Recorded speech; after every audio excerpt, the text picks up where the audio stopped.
Hey friends, grab a warm drink, get comfortable, and lean in close because I'm about to share something that might just change the way you look at love, faith, and second chances forever. Imagine it's a freezing February night in a quiet little town in rural Ohio, snow piling up against the windows, wind howling like it's trying to tear the world apart. You're alone in your cozy living room, fire crackling, when suddenly there's a desperate knock at the door. A stranger stands there, soaked, shivering, eyes wide with fear and hope. She whispers one simple question that stops your heart: "Can I share your bed tonight?" And without missing a beat, you smile through the shock and answer, "Only if you share my forever." Stick with me until the very last word of this story, because what unfolds next is pure, tear-jerking proof that God writes the most beautiful love stories when we least expect it. This is their journey, raw, real, and overflowing with grace. Welcome to Chapter 1. David Thompson had always believed in quiet miracles. At 32, the tall, broad-shouldered carpenter lived in the same white clapboard house his grandfather built in 1958, the one with the wraparound porch and the old oak tree out front that still held his childhood tire swing. After losing his fiancée in a car accident 6 years earlier, David had poured every ounce of his broken heart into his faith and his work. He built kitchen cabinets for widows, repaired roofs for single moms, and every Sunday he sat in the same pew at Grace Community Church, Bible open, whispering prayers for the strength to keep believing that God had a plan even when the nights felt endless. He wasn't looking for romance anymore. He had accepted that some hearts were meant to love once, deeply, and then serve. That was enough. Or so he thought. The night everything changed, the blizzard came without warning. David had just finished sanding a maple rocking chair for the church nursery when the power flickered and died. He lit a few candles, stoked the wood stove, and settled into his favorite armchair with his worn leather Bible when the knock came, 3 sharp raps that cut through the howling wind like a cry for help. He opened the door to find her, Sarah Miller, 28, standing on his porch in nothing but a thin denim jacket, jeans soaked to the knees, and sneakers that squelched with every shift of her weight. Snow clung to her dark curls like tiny diamonds, but her face was pale, lips blue, and her hazel eyes held a storm deeper than the one outside. "Please," she breathed, voice cracking. "I have nowhere else to go. My car broke down 2 miles back. I walked. I just need a floor, a corner, anything. I swear I won't be trouble." David didn't hesitate. Years of Sunday school lessons about the Good Samaritan flooded his mind. He ushered her inside, wrapped her in the thick quilt his grandmother had crocheted, and set a kettle on the stove for tea. As she thawed by the fire, the story poured out between shivers and sobs. Sarah had grown up in foster care, bounced from house to house until she aged out at 18. She married young to a man who promised the world but delivered fists and empty bottles instead. After 3 years of hidden bruises and whispered apologies, she finally ran with nothing but the clothes on her back and a battered duffel bag. She had been couch surfing, working double shifts at a diner in Columbus, saving for a fresh start, until her ex tracked her down, smashed her car windows, and left her with a fresh black eye and a warning that next time would be worse. She had driven until the engine died, then walked through the snowstorm until she saw David's porch light like a lighthouse in the dark. David listened without interrupting, his calloused hands clenched around his mug. He saw the fear in her eyes, the way she flinched when the wind rattled the windows, and something deep inside him, something he thought had died with his fiancée, stirred. Not pity. Recognition. 2 broken souls standing at the edge of the same cliff, wondering if grace could catch them before they fell. He offered her the couch, extra blankets, even his own heavy flannel shirt.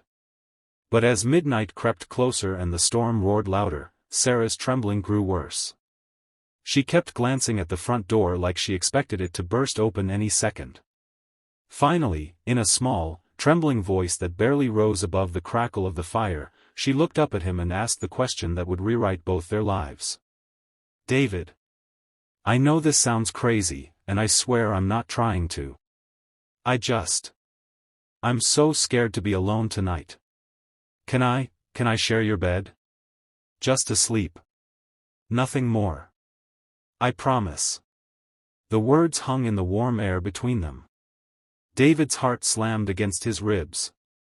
He had never been alone with a woman like this since his fiancée. Church teachings, his own convictions, the fear of misstepping, they all collided. But looking into Sarah's exhausted, pleading eyes, he felt a peace settle over him that could only come from above.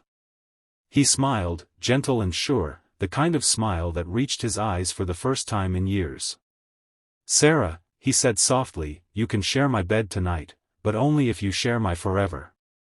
She blinked, confused, tears spilling over. What do you mean?" He took her cold hands in his voice steady with a faith he hadn't felt this strongly since the day he buried his dreams. "I mean, I won't take advantage of your fear. I won't be another man who uses you and leaves you broken. If we share that bed tonight, it's because tomorrow morning I'm driving you to the courthouse to make this right before God and man. I'm asking you to marry me, not out of pity, but because in the 30 seconds it took you to knock on my door, I felt God whisper that you're the answer to every lonely prayer I've prayed since I lost her.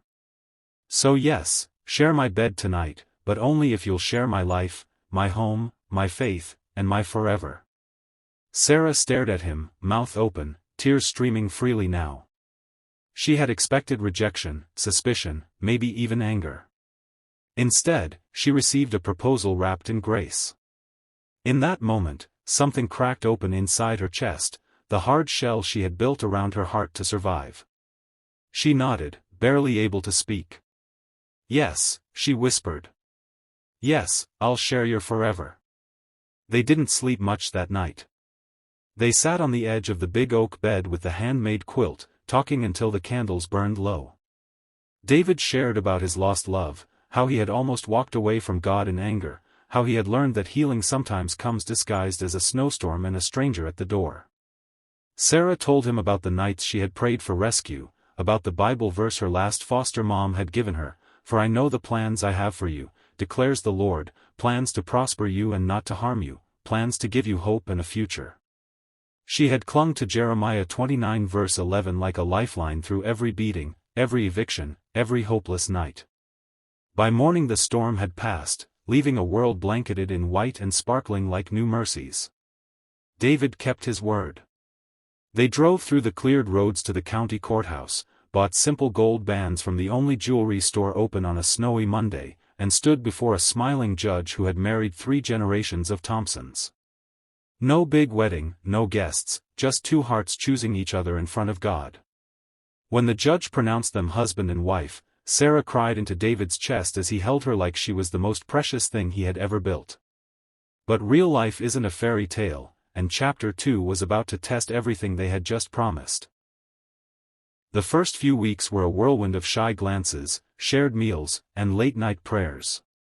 Sarah moved into the white clapboard house with nothing but her duffel bag, and David cleared out half his closet without being asked. They read the Bible together every morning at the kitchen table, him in his work boots, her in one of his oversized flannels, learning each other's favorite verses the way other couples learn favorite songs. David taught her how to use the table saw, Sarah taught him how to make her late foster mom's famous chili. Laughter started to fill the rooms that had been silent for too long. But challenges came fast, the way winter winds still bite even after the storm passes. Sarah's ex found out where she was, small towns talk, and started leaving threatening voicemails, showing up at the diner where she had found a job waitressing. One night he waited in the parking lot, drunk and furious, demanding she come back where she belonged. David arrived just in time, stepping between them with calm authority, dialing 911 while quoting scripture under his breath, "The Lord is my light and my salvation, whom shall I fear?" The police took the ex away, but the fear lingered in Sarah's eyes for weeks. Then came the medical scare. Sarah had been hiding pain in her side for months, old injuries from the abuse that had never fully healed. One evening she collapsed in the kitchen while making dinner, clutching her abdomen. David carried her to the truck and drove through another snowstorm to the hospital in Columbus. The doctors found internal scarring and infection that required emergency surgery. As she lay in the hospital bed, pale and hooked to machines, Sarah whispered to David, "I'm sorry I brought all this baggage into your life. You deserve someone whole." David knelt beside her bed, tears in his eyes, and took her hand. "Sarah Thompson, you are whole in Christ. The rest is just details we'll walk through together. I didn't marry you because you were perfect. I married you because God used your brokenness to heal mine." They prayed right there in the hospital room, nurses peeking in with soft smiles, and something shifted in Sarah's spirit. For the first time, she truly believed she was worthy of the forever he had promised. Money was tight too. David's carpentry business slowed in the winter, and Sarah's medical bills piled up. They tithed anyway, trusting the same God who had sent her to his door in a blizzard. One Sunday the church surprised them with an anonymous love offering, enough to cover the hospital stay and then some. The pastor preached on Ruth and Boaz that morning, and Sarah wept through the entire sermon, realizing she wasn't a burden, she was the answer to someone else's faithful waiting. Month by month, the challenges became milestones. They planted a garden together in spring, laughing when Sarah's tomatoes grew taller than David's. They led a small couples Bible study at church, sharing their story with new believers who needed hope. Sarah started volunteering at the local women's shelter, telling her story to girls who looked just like she once had, terrified, running, searching for safe arms. David built them a beautiful crib even before they knew they were expecting, carving Jeremiah 29 verse 11 into the headboard. 9 months after that stormy night, their daughter Grace was born on a crisp October morning, tiny fists waving, eyes the same hazel as her mother's. As David held his wife and newborn, he looked at Sarah and whispered the same words he had spoken that first night, "Only if you share my forever." And she smiled through happy tears. "I already am." Friends, if you're still watching, let this story sink deep into your heart. Maybe you're the one knocking on doors in the storm, carrying wounds no one else can see. Maybe you're the one who's been waiting, praying, wondering if God forgot your love story. Hear this truth loud and clear: God's timing is perfect, His plans are good, and sometimes the most powerful yes starts with the scariest question. David and Sarah didn't have it all together. They had fear, scars, bills, and doubts, but they had Jesus, and that made all the difference. So the next time life knocks you down, remember this couple from Ohio who turned one desperate night into a lifetime of grace. Share this story with someone who needs hope. And if you're watching from a cold, lonely place tonight, know that somewhere out there, a light is still on, a door is still ready to open, and a forever might be waiting, just one brave knock away. God bless you, dear friend. Thank you for staying until the end. Your own beautiful chapter is still being written.